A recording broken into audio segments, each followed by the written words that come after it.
बोलिए श्री कृष्ण भगवान की जय।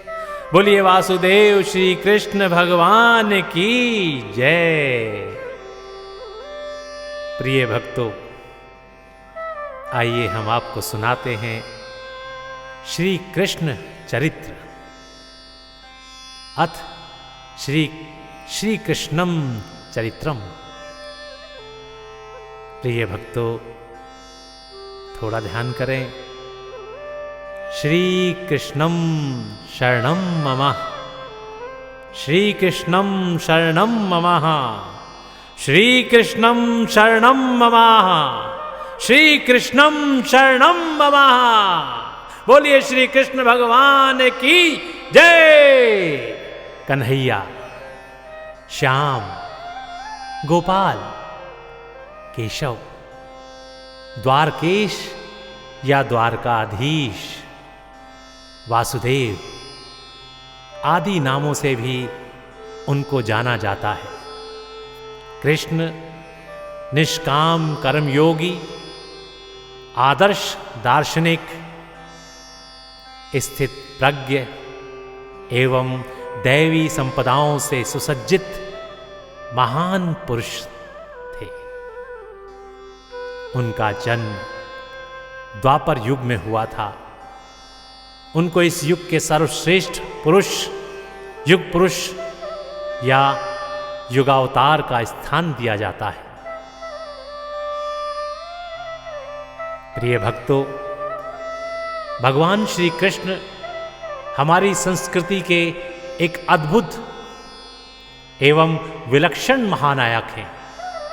एक ऐसा व्यक्तित्व जिसकी तुलना न केवल अवतार से की जा सकती है और न संसार के किसी महापुरुष से। उनके जीवन की प्रत्येक लीला में, प्रत्येक घटना में एक ऐसा विरोधाभास दिखता है जो साधारणतः समझ में नहीं आता है। यही उनके जीवन चरित्र की विलक्षणता है और यही उनका विलक्षण जीवन दर्शन भी है। प्रिय भक्तों, ज्ञानी ध्यानी जिन्हें खोजते हुए हार जाते हैं, जो न ब्रह्मा में मिलते हैं, न पुराणों में और न वेदों की ऋचाओं में, वे मिलते हैं ब्रजभूमि की किसी कुंज निकुंज में, ब्रजभूमि की कुंज गलियों में, राधा रानी के पैरों को दबाते हुए। यह श्री कृष्ण के चरित्र की विलक्षणता ही तो है कि वे अजन्मा होकर भी पृथ्वी पर जन्म लेते हैं, मृत्युंजय होने पर भी मृत्यु का वरण करते हैं, वे सर्वशक्तिमान होने पर भी जन्म लेते हैं कंस के बंदीगृह में। श्री कृष्ण ने मनुष्य जाति को नया जीवन दर्शन दिया, जीने की शैली सिखलाई। उनकी जीवन कथा चमत्कारों से भरी है, लेकिन वे हमें जितने करीब लगते हैं उतना और कोई नहीं। वे ईश्वर हैं, पर उससे भी पहले सफल, गुणवान और दिव्य मनुष्य हैं। ईश्वर होते हुए भी सबसे ज्यादा मानवीय लगते हैं। इसलिए श्री कृष्ण को मानवीय भावनाओं, इच्छाओं और कलाओं का प्रतीक माना गया है।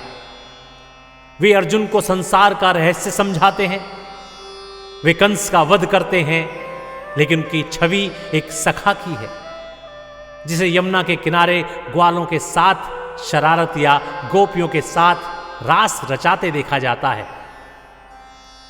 श्री कृष्ण सच्चे अर्थों में लोकनायक हैं, जो अपनी दैवी शक्तियों से द्वापर के आसमान पर छा नहीं जाते, बल्कि एक राहत भरे एहसास की तरह पौराणिक घटनाओं की पृष्ठभूमि में बने रहते हैं।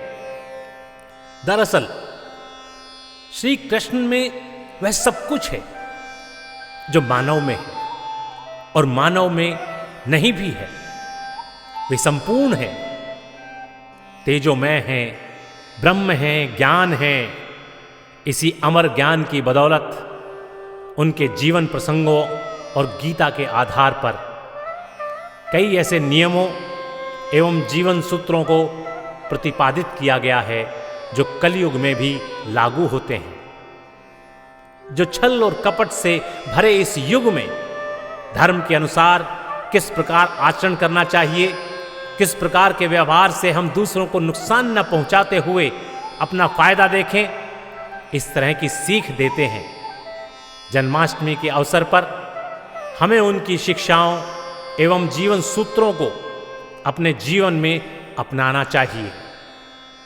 प्रिय भक्तों, श्री कृष्ण का व्यक्तित्व एवं कृतित्व बहुआयामी एवं बहुरंगी है। यानी बुद्धिमता, चातुर्य, युद्ध नीति, आकर्षण, प्रेम भाव, गुरुत्व, सुख दुख और न जाने और क्या क्या। एक भक्त के लिए श्री कृष्ण भगवान तो हैं ही, साथ में वे जीवन जीने की कला भी सिखाते हैं। उन्होंने अपने व्यक्तित्व की विविध विशेषताओं से भारतीय संस्कृति में महानायक का पद प्राप्त किया। एक ओर वे राजनीति के ज्ञाता तो दूसरी ओर दर्शन के प्रकांड पंडित थे। धार्मिक जगत में भी नेतृत्व करते हुए ज्ञान, कर्म, भक्ति का समन्वयवादी धर्म उन्होंने प्रवर्तित किया। अपनी योग्यताओं के आधार पर वे युग पुरुष थे जो आगे चलकर युवा अवतार के रूप में स्वीकृत हुए। उन्हें हम एक महान क्रांतिकारी नायक के रूप में स्मरण करते हैं। वे दार्शनिक, चिंतक, गीता के माध्यम से कर्म और सांख्य युग के संवेदवाहक और महाभारत युद्ध के नीति निर्देशक थे। किंतु सरल, निश्चल ब्रजवासियों के लिए तो वह रास रचैया, माखन चोर, गोपियों की मटकी फोड़ने वाले नटखट कन्हैया और गोपियों के चित्तचोर थे। गीता में इसी की भावाभिव्यक्ति है। हे अर्जुन, जो भक्त मुझे जिस भावना से भजता है, मैं भी उसको उसी प्रकार से भजता हूं। तो बोलिए भक्तों, श्री कृष्णम शरणम मम, श्री कृष्णम शरणम मम, श्री कृष्णम शरणम मम, श्री कृष्णम शरणम मम। तो भक्तों, आरंभ करते हैं प्रथम अध्याय। भक्तों, पहले अध्याय के अंदर हम जो कथाएं आपको सुनाने जा रहे हैं वो कथाएं हैं कंस के अत्याचार से पृथ्वी का व्याकुल हो ब्रह्मा जी के पास जाना, प्रसंगवश पवन रेखा का वन विहार, कंस की उत्पत्ति का वर्णन, देवकी का विवाह एवं आकाशवाणी और कंस का पिता आदि को बंदी गृह में डालना। ये कथाएं हम प्रथम अध्याय में आपको सुनाने के लिए जा रहे हैं। तो आइए आरंभ करते हैं। राजा परीक्षित हाथ जोड़कर सुखदेव जी से बोले, हे महाज्ञानी सुखदेव जी, आपकी अमृतमय वाणी को सुनते हुए मेरा हृदय तृप्त नहीं होता है। हे महामुने, भगवान श्री कृष्णचंद्र का चरित्र जो संसार के लिए कल्याणदायक हुआ, लीलाधाम श्री हरि के चरित्र को विस्तार पूर्वक मुझे बतलाइए। हे प्रभु, संसार में जो भक्तों की 3 श्रेणियां हैं, यथा पहली मुक्त, दूसरी मुमुक्षु और तीसरी विषयी, इनमें ऐसा कोई नहीं होता जिसे भगवान का उदार चरित्र प्रिय न लगे। भगवान का चरित्र सबको स्वभावतः प्रिय लगता ही है। सो हे महामुनीश्वर, यदुकुल में अपनी षोडश 16 कलाओं से युक्त हो अवतार धारण करने वाले भगवान विष्णु के उस परम पावन चरित्र को, जो उन्होंने भगवान श्री कृष्ण के रूप में लिया, मुझे सुनाइए। क्योंकि भगवान श्री कृष्ण ही मेरे कुल देवता हैं और उन्हीं से संसार का कल्याण होता है। प्रत्येक मनुष्य का यह धर्म है कि वह अपने कुल देवता की पूजा करे, उपासना करे, उसको सिर नवाए और इस प्रकार उन पर वह श्रद्धा भक्ति रखते हुए प्रतिक्षण उन्हें श्रद्धांजलि देवे। फिर मेरे परदादा पांडव गण तो श्री कृष्ण जी के ही भक्त थे, उनके ही द्वारा उनका कल्याण होता था। जब जब युधिष्ठिर आदि पर कोई आपत्ति आती, भगवान कृष्ण ही उनके सहायक होते थे। उन्हीं के भरोसे रहकर देवताओं को भी जीतने वाले भीष्म पितामह आदि महारथी योद्धाओं को तुच्छ समझकर जीत लिया था। ऐसे कृष्ण भगवान का चरित्र आप मुझे सुनाइए। श्री कृष्ण भगवान ने केवल पांडवों की ही रक्षा नहीं की, बल्कि उनके कुटुंब का बीज रूपी यह मेरा शरीर, जिसकी रक्षा अश्वत्थामा के बाण से गर्भ में ही की थी, जो संपूर्ण प्राणियों का भूत भविष्य वर्तमान जानने वाले तथा नाना प्रकार के अवतार धारण करने वाले हैं। ऐसे महापराक्रमी श्री कृष्ण भगवान का चरित्र आप मुझसे वर्णन कीजिए, क्योंकि वे भगवान पुरुष भी हैं और काल रूप भी हैं। हे भगवान, आपने जो यदुकुल की वंशावली का वर्णन किया है, उसमें जो बलराम जी का जन्म कहा, सो उन्हें पहले रोहिणी जी का पुत्र कहा, फिर उन्हें देवकी का भी पुत्र कहा है। इससे मुझे भ्रम हो गया है, क्योंकि बिना एक शरीर का नाश हुए कोई दूसरा शरीर कैसे धारण कर सकता है। एक ही जन्म में दो स्थानों में उत्पन्न होना संभव नहीं है।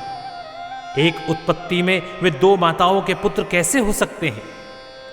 कृपया यह आप मुझे बतलाइए, मुझे समझाइए। फिर कृपा कर यह कहिए कि वे यादवों के पति श्री कृष्ण भगवान, जिन्हें कंस आदि का भय नहीं था, वे अपने शिशु काल में ही वसुदेव जी के स्थान को त्याग कर गोकुल में कैसे चले गए? फिर उन्होंने द्वारका में जाकर क्या क्या चरित्र किए, ये सब मुझे सुनाइए। हे सुखदेव जी, मामा को मारना शास्त्र के विरुद्ध है, फिर भी श्री कृष्ण जी ने अपने मामा कंस को मारा, यह क्यों? कंस तो देवकी का भाई ही था और वह कृष्ण जी का मामा लगता था। हे सुखदेव जी, भगवान श्री कृष्णचंद्र अपने उस मानव शरीर को धारण कर द्वारका में कितने वर्ष रहे और उनकी कितनी स्त्रियां थीं? हे भगवान, कृपा कर मेरे इन प्रश्नों का उत्तर दीजिए और मेरे पूछने से जो कुछ छूट गया हो उसे भी विस्तार पूर्वक मुझे सुनाइए। हे ऋषि, आपके अमृतमय वचनों को सुनने और सुनते हुए मेरी कर्ण पिपासा तृप्त नहीं होती। परीक्षित की ऐसी स्नेहपूर्ण वाणी सुनकर सूत जी महाराज प्रसन्न होते हैं और सूत जी कहते हैं कि हे शौनक, जब राजा परीक्षित ने ऐसा प्रश्न किया तो उनकी नम्र वाणी सुनकर सुखदेव जी बहुत प्रसन्न हुए। फिर उन्होंने कई बार राजा की प्रशंसा करके भगवान विष्णु के परम पावन चरित्र को कहना आरंभ किया। बड़ भागी सोई जगत में जो पावे नर दे, हरिपद सो रहे हैं तरे, भव सागरे सदे। संसार में उन्हीं का जन्म लेना सार्थक है जो अपने मन को श्री कृष्ण भगवान के चरणों में अर्पण किए रहते हैं। हे राजन, तुम्हारी बुद्धि बड़ी पवित्र है, जो तुम्हारे मन को श्री हरि भगवान की कथाओं को सुनने की ओर लगाए हुए है। हे राजन, जब मैं तुम्हें सबसे पहले भगवान विष्णु के उस चरित्र को सुनाता हूं जो उन्होंने श्री कृष्णचंद्र के रूप में आकर संसार के समक्ष उपस्थित किया था, उन श्री कृष्णचंद्र ने क्यों अवतार लिया, यह सुनो। बढ़ई लाग अनुसरण दल नित ही, अधर्म करई लाग जित तित ही, दैत्य बाढ़ लखी देव ल जाने, सदग्रंथन कर लोप ही माने, प्राणिन नीचे पाप अधिकाई, दुखी मही गौतन धरि आई, आरत होय सब लगे पुकारन, प्रभु अवतरहि भार महि तारन, प्रभु अवतरहि भार महि तारन। बोलिए श्री कृष्ण भगवान की जय।